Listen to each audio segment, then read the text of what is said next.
Hey, welcome back. This is Mark here at J-Tech, and tonight we're going to discuss a little bit about clutches. As you can see on the table, I have several pieces that are here. Don't mind these; they are clutches. They just don't belong to this. Okay. What we have are 5 essential pieces, basically, and I'm going to describe them real quick to you. This would be the clutch arm or disengaging arm for the clutch assembly. This one appears to either have been a linkage type. I kind of gearing off of that because the holes in the end of it were usually there to have a spring that held the linkage and the push rod together so that they wouldn't pop out. This would be the throwout bearing, formerly known as a throwout bearing. This one's in pretty sad shape. It's pretty dry. But what this does, I'll explain in a moment, but it does fit on top of the clutch arm just as such. All right, this is our flywheel. This is a stepped flywheel, which is basically what I mean is we have a lip around the outside or the inside of the flywheel, which the clutch disc actually sets in. Okay, and a lot of times these flywheels can be machined and reused if they have, say, hot spots or hard spots in them, and you can see those by the different shiny areas that are on the flywheel, and those indicate that this thing has probably been hot at one time. If you had a straight edge, you could actually check this flywheel for cupping as well.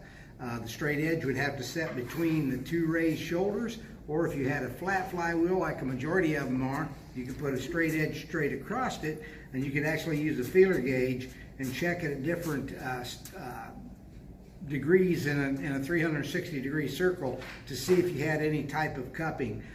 Some of the flywheels, a lot of times they tighten them down too tight, or over age, they'll actually get a tendency to have a cup put in them, which is kind of interesting phenomenon for those.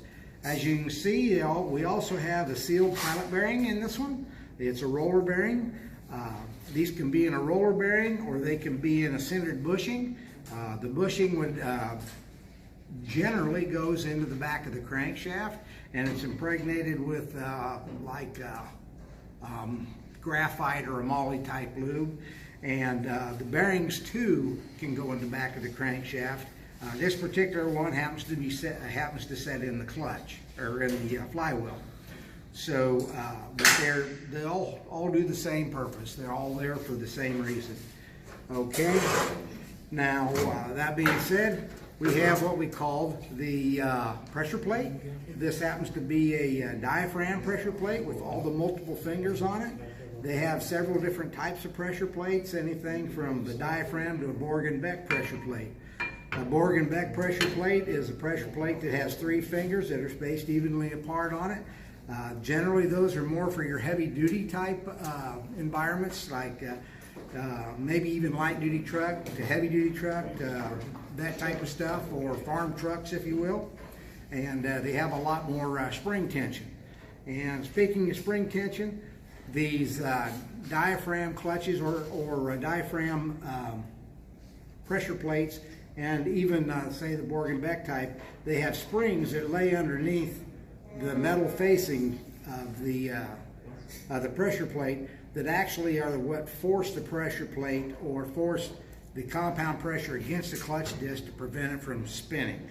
Okay, these fingers on the pressure plate are nothing more than leverage to lift those springs back to allow the clutch to freewheel. The clutch, on the other hand, is a 2-sided facing clutch. They have springs in them for torsional vibrations to take the vibration out of the clutch. As you can see, they also have spline in the clutch.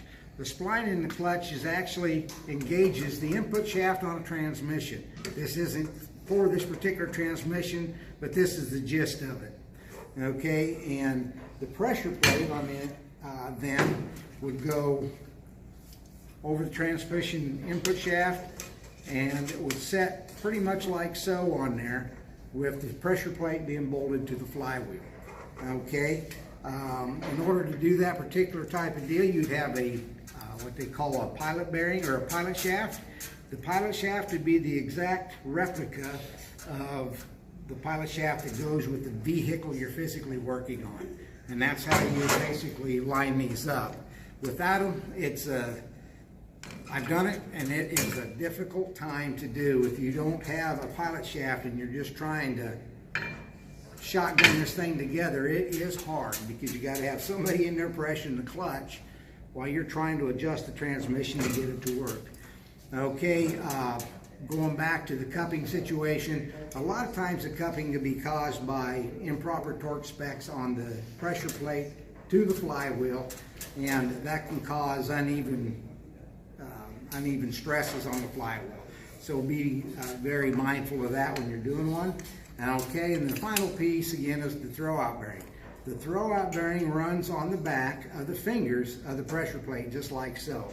It'll have a pivot point. This one happens to be about right here. And the pivot point then allows you to push.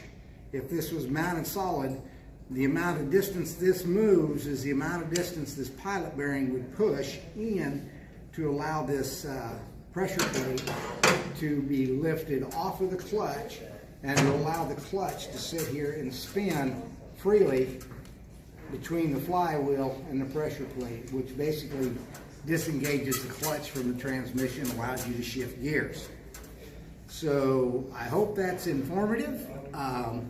Flywheels can be surfaced if they need to be, but you have to be mindful on a stepped flywheel. You have to pull the dowel pins out, and any good machinist would know this, that whatever you take off the surface for the clutch on the flywheel has to be taken off of the step or the crown of the flywheel. If not, your pressures won't be right and they will never work.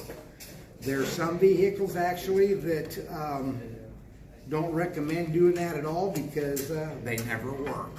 So I hope it was helpful. Again, I'm Mark, I'm from JTech, and thank you for watching. Have a great evening.